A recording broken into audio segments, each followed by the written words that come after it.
Welcome to Section 2 of Chapter 2. Right now, you should be on pages 7 and 8 in your packet. Today we're going to be covering Section 2, which is analyzing conditional statements.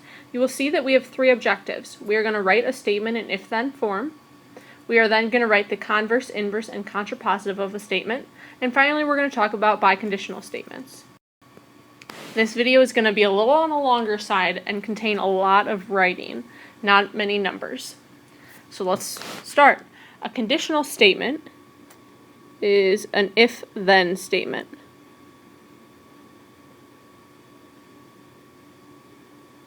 Okay, so if it is raining, then there are clouds in the sky.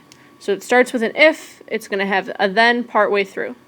The if it is raining, the if part is called the hypothesis.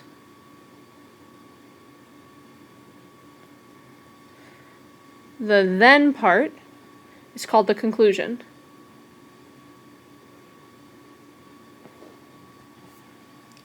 Okay, so example 1, it says write the following statement in if-then form. So all cows moo. So we need an if and we need a then. If an animal is a cow, then it moos.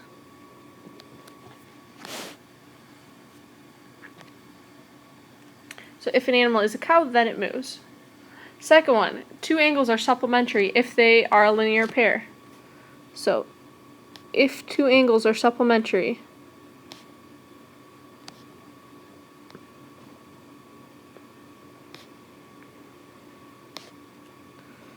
then they form a linear pair.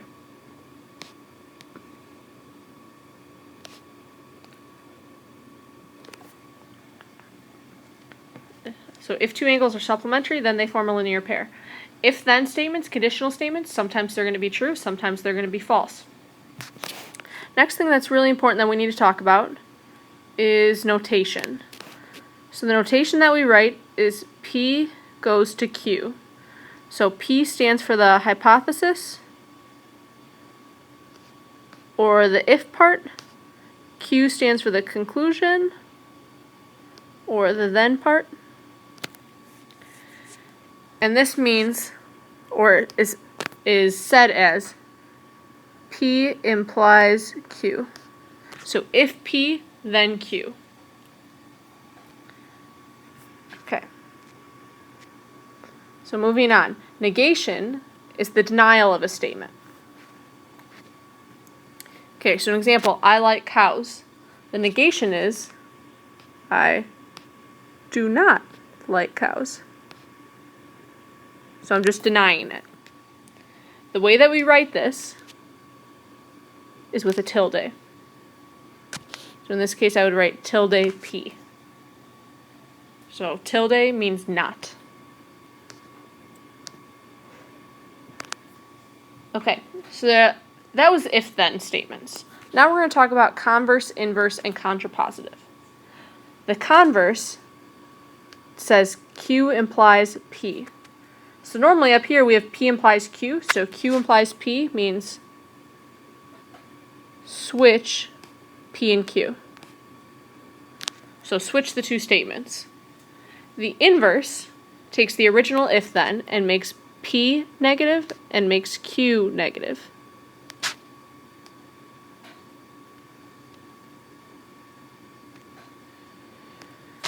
And then the contrapositive is like the converse. It's going to switch P and Q and make both of them negative. And I know that this is super confusing right now with the PQ notation. So we're just going to jump in and do a few examples, and I think we'll be able to pick up. So example 2, it says guitar players are musicians. So we're going to write the four forms and then determine whether the statement is true or false. So if-then form. If you are a guitar player,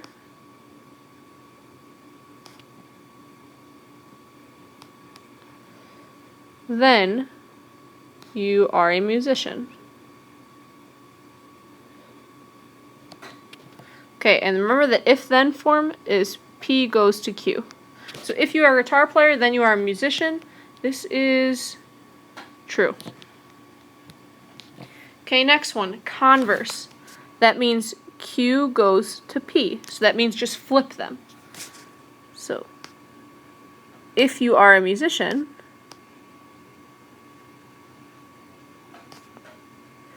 then you are a guitar player.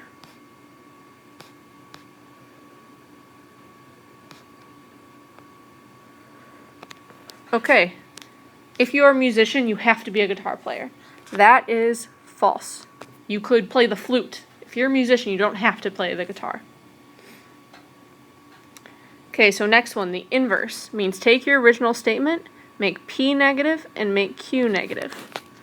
So if you are not a guitar player,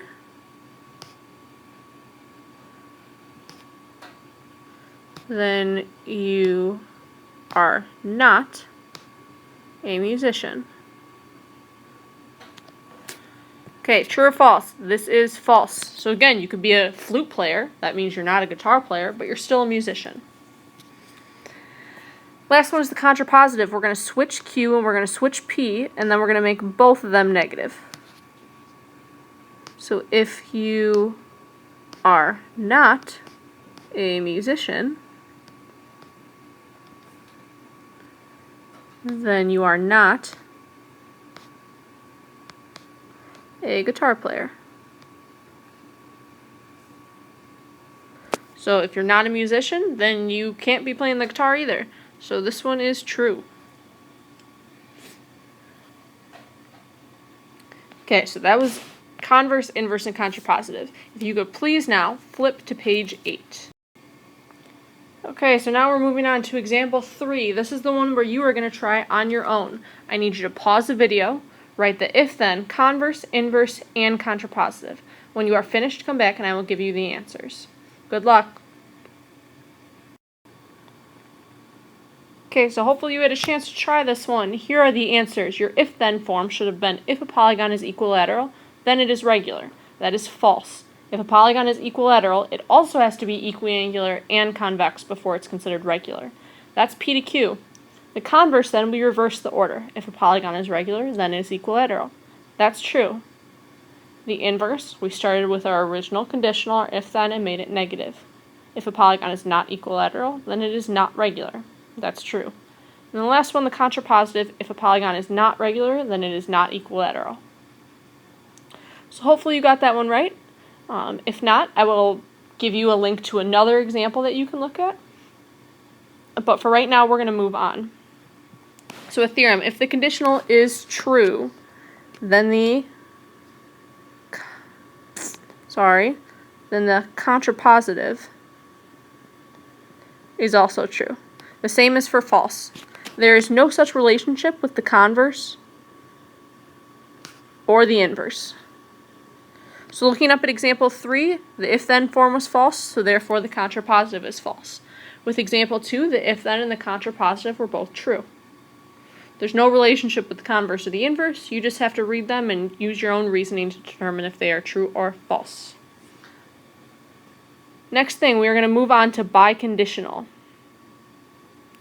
So biconditional is when the conditional and converse are true.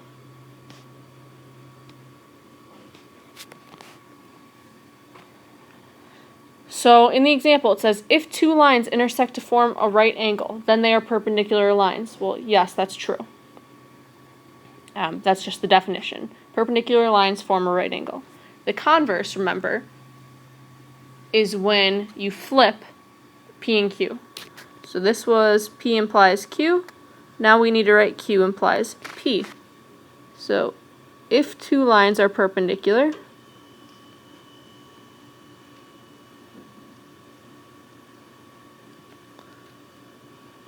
then they intersect to form a right angle. I ran out of room, so I'm going to write dot, dot, dot.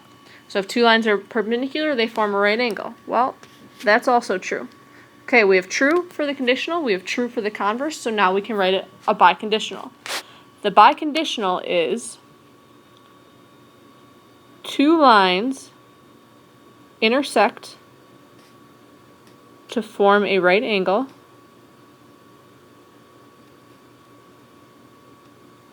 Here's the biconditional part. If and only if they are perpendicular lines.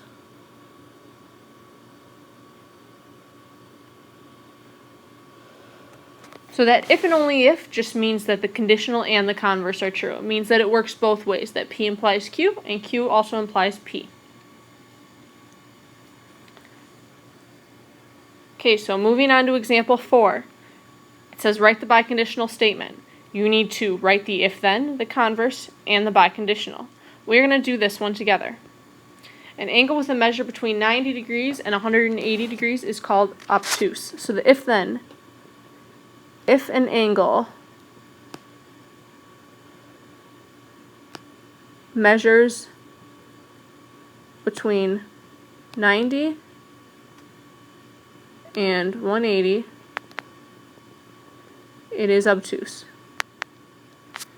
That's true. That's the definition of an obtuse angle. So now the converse, we're going to flip P and Q. If an angle is between, I'm sorry, I was just rewriting the same thing. So if an angle is obtuse, then it measures between 90 degrees and 180 degrees. Yes, that's true. That's definition of an obtuse angle. So we can write a biconditional. An angle measures between 90 degrees and 180 degrees. Here's the biconditional. If and only if it is obtuse. So again, that means P implies Q and Q implies P. It works both directions. Right now, pause the video and you do example 5. This time it's working backwards. I've given you the biconditional. You need to write the conditional, the if-then, and the converse. Come back when you've completed the problem, please.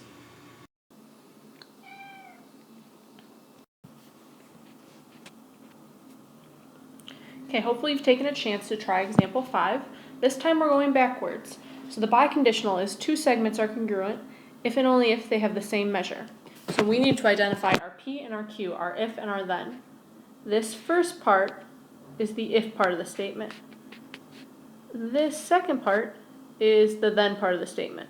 So we have our P and our Q.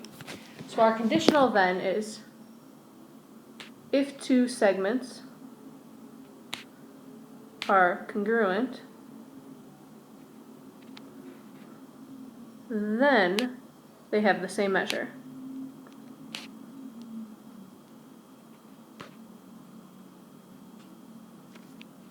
And our converse just means flip P and Q. Q should come first and then P.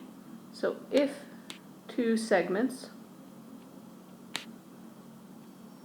have the same measure,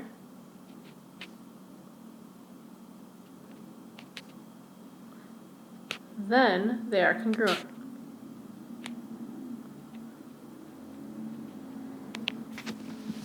Okay, and both of these are true, which is why the biconditional exists, why the biconditional is true. Because the conditional and the converse are both true, biconditionals are often definitions, as we saw in example 4. So hopefully you got that one right. If not a big deal. Correct your work and please bring any questions you have to class tomorrow. Okay, so our 3 objectives were to write statements in if-then form. We then use that to write the converse, inverse, and contrapositive. And then we use that to write the biconditional. This is the end of the video. If you are still confused, I have 2 more examples that I'm going to show. I'm going to show one example of writing the converse, inverse, contrapositive, and then I have one about writing the biconditional. If you're not confused, stop here. If you're confused and you want to keep watching, you may. Here's the extra 2 examples that we have. If you want, feel free to pause the video right now and try them on your own. If you don't want to try and you just want to see me work them out, that's fine too. Okay, so our first statement says vertical angles are congruent. We want to write the if-then statement. So, if 2 angles are vertical, then they are congruent. Sorry, I ran out of room. So this is the P part, and this part is the Q part. So P to Q. Now, I didn't really say this before, but you will have to insert some words here or there to make your sentence grammatically correct. So the converse then goes Q to P. It just means flip the order. So if two angles are congruent, then they are vertical. And as a reminder, here's our vertical angles. So vertical angles are congruent? Yes, that's true. Okay, the converse, if they're congruent, they have to be vertical. That's definitely false. Okay, the inverse now means start with your original, but make both P and Q negative. Remember that that tilde means negative. So if two angles are not vertical,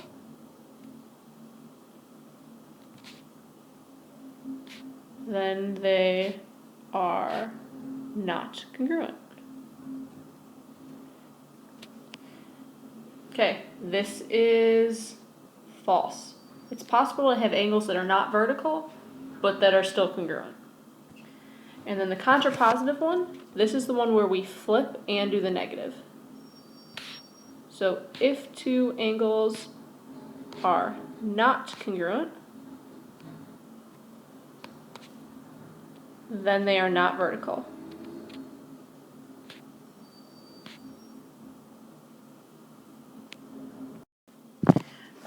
Now you should be able to see that this last one is true. If two angles are not congruent, they are not vertical. That's true, because vertical angles always have to be congruent. Okay, so then the next one that we're going to do has to do with biconditional. So if an angle is acute, then its measure is between 0 and 90 degrees. That's true. That's just the definition. An acute angle is always between 0 and 90. So the converse is when you flip, when you do Q to P. And up here we have P to Q. So if an angle measures between 0 and 90 degrees, then it is acute. Well, we can tell that this one is true also. Any angle between 0 and 90 we give it the label acute. Okay, because the conditional and the converse are both true, we can write a biconditional. The biconditional is the if and only if. So an angle is acute if and only if its measure is between 0 and 90 degrees. So this is a definition. And remember that when you have the if and only if, it means P implies Q and Q implies P. So you can write either way. So any angle that's acute is always between 0 and 90. Hopefully this clarified any questions that you had. If not, please bring them to class tomorrow and I will answer them before we start working. Thank you.